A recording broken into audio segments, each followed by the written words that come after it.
Alright guys, have a good day. Today is another day at here at Cotonobo Hotel. It's Yellow Night. Alright, tayo lang muna dito, ulap yung mga tropa. So nakikita nyo yan. Alam nyo na yan. Ito sardinas. Mag-uumilit ako. Kahapon kasi ano lang, linisa. Ngayon umilit naman. Pero ngayon bago yan, salpak ko muna itong apple pie. Apple pie ito guys.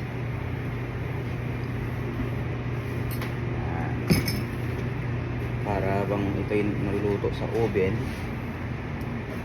ako'y gumagawa naman ng iba na mission class, saka naluluto ako ng ulam kakain. Hindi ko nag-aalmusal, nag-alas 4 ka ng hapon dito kasi right, busy na naman ngayon kasi gawa ng daming tourist guys, non-stop ang tourist.